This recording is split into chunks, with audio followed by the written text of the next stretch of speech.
We've also kicked off the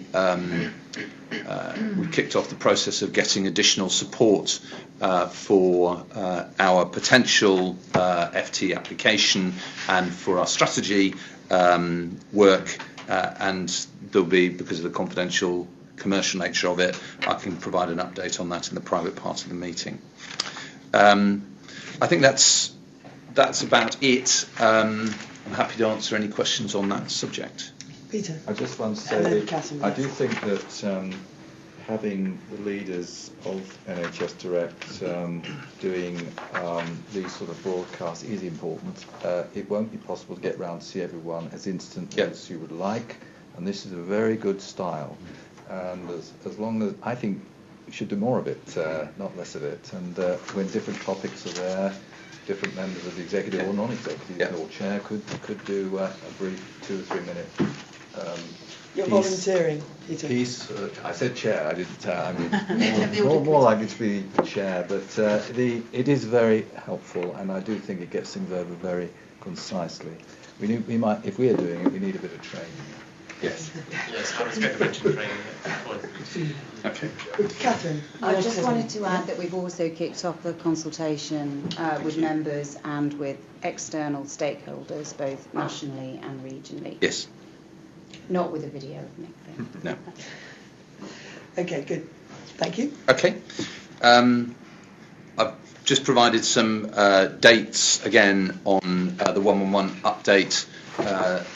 Essentially, all of those services are now publicly live, and we can pick up any issues to do with performance updates in the performance section of the board. And then finally, I've repeated rather, or penultimately, the fairly extensive government press release on the GP commissioning consortia pathfinders. Apologies for putting all of that information in, but we are aiming to work closely with those GP commissioning consortia, and I went up to Huntingdon last week and met with Hunts Health, and it was a very interesting and very fruitful discussion. And clearly there were a group there of GPs who were interested in really going to first principles about what it was that they think their community wanted and what part we might play, and absolutely not looking at the world through the eyes of what the current infrastructure was, what the current sort of small p politics are, or looking at it territorially, parochially. It was very much a kind of a broad discussion, and it certainly reinforced the fact that we need to be looking broadly about how we add value to local health communities. Absolutely spot on in terms of long-term conditions. That was really absolutely on the top of, or very near the top of that commissioning consortium's agenda, and interested and keen to be looking at what value 111 could add. So it was very constructive. But that's just one out of 50 odd new consortia. It's quite clear that they are besieged, in the sense that they reported back that they could quite easily spend almost all of their time just seeing people who wanted to see them and not actually doing anything. So I was grateful for having got through the door, and that and actually it was through personal contact. We've been able to actually have discussions in the past, and therefore they thought that we were worth talking to. So. Okay, well, I'm going to ask Brian to say a word about the GP commissioning consortia and his view about how we will engage with them. But Brian, while you think about that, Tim Walton wanted to make a point. I can't volunteer for my other non-exec colleagues, but I mean, in the same way that the non-execs got involved with the stakeholders in the Foundation Trust application, if you want to use us, then I suggest you ask. Yes. Because interfacing with 52 as an organisation with our resources is quite a task. So, indeed. I think, Nick, that's an offer. Yeah. Thanks, Tim. Brian? Yeah. We can. Very loud and clear.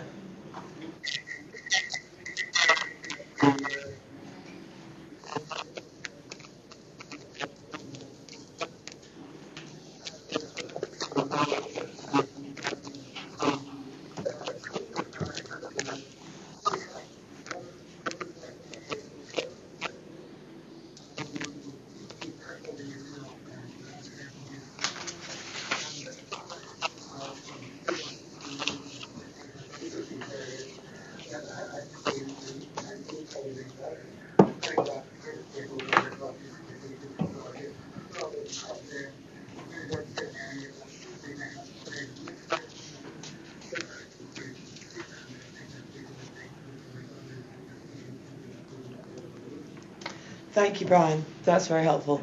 I mean, it seems to me that it comes down to being very clear what value we can add and listening very hard to what it is they want. Yes.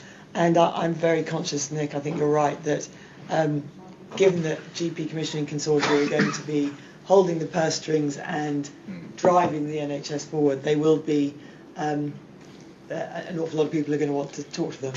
So we need to make sure that we have good routes of access. Many of them will be to do with personal contacts and relationships that we've built up over time. And we must also make sure that we use that time well, because they have many demands on that time. I mean, I know this is something that Ruth and her regional directors and regional staff have been working on. I don't know if there's anything you wanted to add, Ruth, to this. I think only, the feedback that we're getting is that they are inundated with requests for meetings. Yeah. So I think I agree, Joanne, that if we get a meeting, we have to use it well, and many of the meetings will be through personal contacts that we have already got. Yeah. So those two messages from me: use all of our contacts and make sure that we add value to them when we meet them. I think the other thing to say is that we have been having conversations with a number of other companies who are working with GP commissioners, not just the Pathfinders but other commissioners, and they have offered to help us get some insight and intelligence about what the commissioners might want from NHS Direct, as well as opening the door for us. Okay, that sounds very sensible. Peter? Yeah, there's another area which I'd be interested in any comments on, which is the development of health promotion, health prevention services, which are coming with the local authorities as part of their work. And as I mentioned earlier at the seminar, that each district and borough in the shires are producing health and wellbeing hubs, which are really agencies to give information to people about how to stay well, how to improve their lifestyles, even health coaching, which I know Joanne was interested in the early days of NHS Direct. All of those things are coming on stream in the next 6 months. So I do think there is an opportunity there for us, particularly with our health information advisory services, which are in the right place to help with this, I would have thought. How it's connected is something perhaps needs to be looked at. Anyway. I absolutely agree, and I think our approach is to be very clear about the service lines that we feel confident about in terms of our own delivery capability, working out how we can engage with commissioners with a degree, and I think that the anxiety or the unknown is the extent to which commissioners will want to see us tailor what we do, and the extent to which we can do that and yet still deliver at scale across the country. And that is I do understand. But what we're quite clear we don't want to do is to go out and try and be all things to all people. That's right. Steve? I do think you are going to have problems getting to see all of the 52 groups of consortia until they've actually established themselves and their structures, so that you have the bit that's providing the service and the bit that's seeing the commissioners, and that's going to take some time. I'd like to share Tim's view that if we can help in any way, then very happy to do so. But what might be useful is having a 1 or 2 pager which sort of lays out a sort of briefing document, so that we are all saying the same thing. Yes, absolutely. Okay, I think that's right. It seems to me that as a board, we want to stay close to the way in which the organisation is engaging with emerging consortia and also with the local authority angle, because I think that's something that we haven't considered. I mean, Peter rightly reminds us of it. We know it connects with the other end of the spectrum of long-term conditions, if you like, the sort of wellness end. Can we perhaps think about how the board can hear about how we're engaging, plans for engagement, and then within that we can think about whether there is a non-exec role to be played or not. Yes, very good. We'll pick that up. Absolutely. Joanna, could I just add one final point to that? I think it's not just about the engagement we're undertaking, it's about the messages that are coming out of that and the intelligence that's coming out of that we need to think about. No, you're completely right. So it's a two-way thing. Okay, so we want to hear about engagement, we want to hear about messages, and we want to think about the roles that we can play. Yeah. Perfect. Messages and learning. Good. Okay. And finally, on my report, a revised board assurance framework, which has been through the audit committee, and therefore I don't know whether it's something that Peter wants to comment on, but it is here in front of you. It is in the agenda.